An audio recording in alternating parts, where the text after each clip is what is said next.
welcome into Sports Night. I'm your host, and that is our sponsor. And today, we have a full show for you as we take you on a whirlwind tour around the winter sports schedule. We'll check in with girls head wrestling coach Jeff Anderson as they were at the Tiger Grizz tournament this past week. We talk with head coach for the boys basketball program, Matt Shumway, as he gets ready for Evanston this Thursday. But we start today with this sound. Is it 2 or 3? Is it a 2? I think you might already know what that is, but let's go ahead and have a look. Here's the inbound. Kleeman to McGee. Dribble shot at the buzzer. Baseball! Is it 2 or 3? Is it a 2 or a 3? It's a 3. A single 3. McGee for 3. And the win of the buzzer.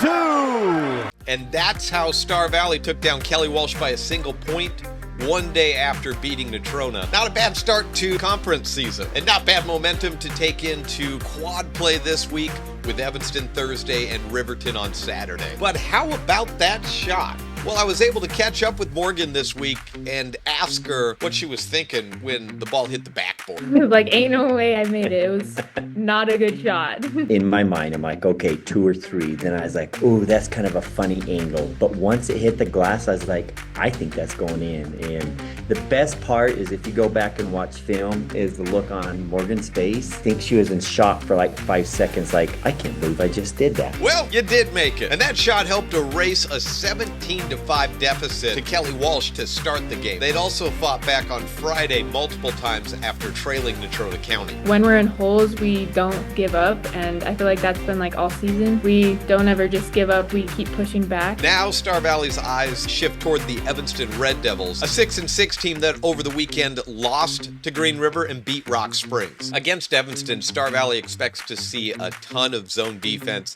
and they've been talking all week on how to best attack that. I think just getting past their 1-2-2 trap zone type situation, we're running a lot of offenses that go towards the middle, and I think just looking down low to our bigs is going to be a big thing to get their bigs in foul trouble because they're pretty dominant on the court. The biggest thing that I'm just challenging the girls to do right now is watch film. You know, that's the great opportunity with Huddle nowadays is each group can watch film on another. This group, I can go on and see how much time they watch in Huddle, and it's been one of the highest as far as minutes put in for girls watching Huddle, and you can see that it pays off for sure. The girls kick things off at 6 p.m. on Thursday at home against Evanston, and the boys will follow. Then it's on the road Saturday for a 4:30 p.m. girls game against Riverton, the boys at 6 o'clock. Let's jump over to boys basketball, which went 1-1 over the weekend with a loss to Natrona and a win over Kelly Walsh. Friday's loss to Natrona was by just 4 points, and it was a night of offensive struggles for both sides. Natrona, I mean, their style of play creates some problems at times they're very physical. We struggled to score. 38 points is way too low. I mean, we've been averaging, what are we up? Upper 50s, I think, and our season so far, and so we didn't shoot well, and that's a combination of things. I think some of that's credit to them, some of that's the joys of having a 2-week break again. There's a lot of things that play into that. Defensively, I thought we played pretty well against Natrona. We held them to 42. Their largest lead, I think, was 6 right there at the end. Heading into this weekend, Star Valley was sitting at -7 in the rebounding margin versus their opponent. And those rebounding struggles continued over the weekend, with Star Valley being out-rebounded by 10 by Natrona County and 7 to Kelly Walsh, according to our unofficial post-game stats. I think the biggest thing that we really struggled with was rebounding. They just killed us on the glass. We talked about that, and we just didn't work hard enough to do it. Thursday versus Evanston is the first quad game of only 6 total that will decide Star Valley's postseason regional seeding.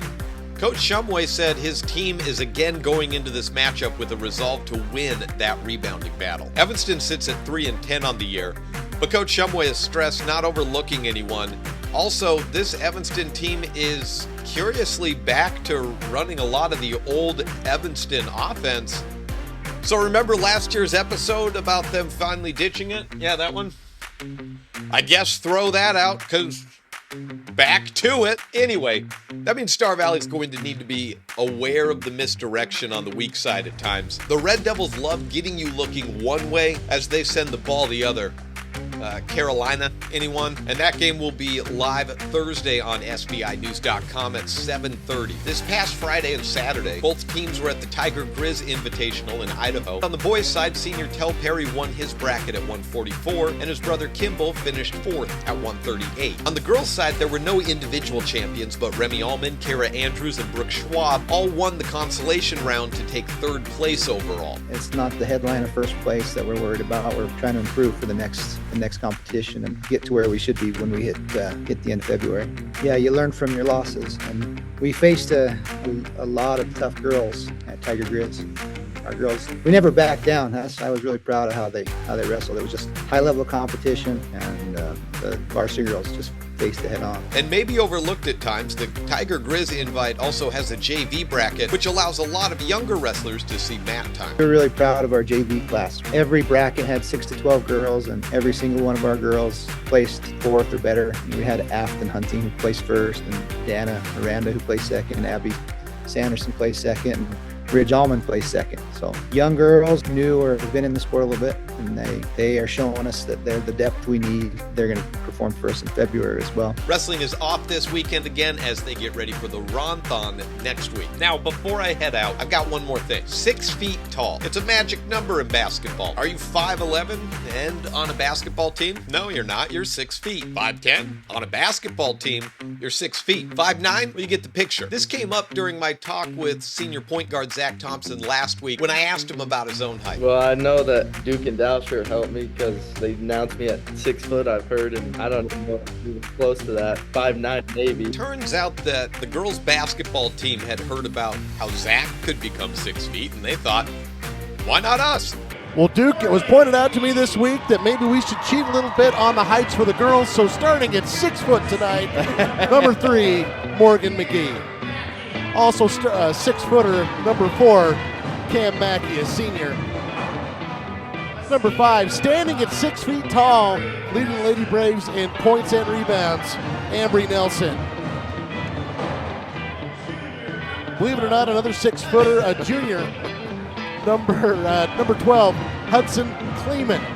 And rounding out the starting lineup, a 6-foot center, number 24, a senior, Ruby Hill. And as for Zach this week, he was adjusted to a tough 5'9", Zach Thompson.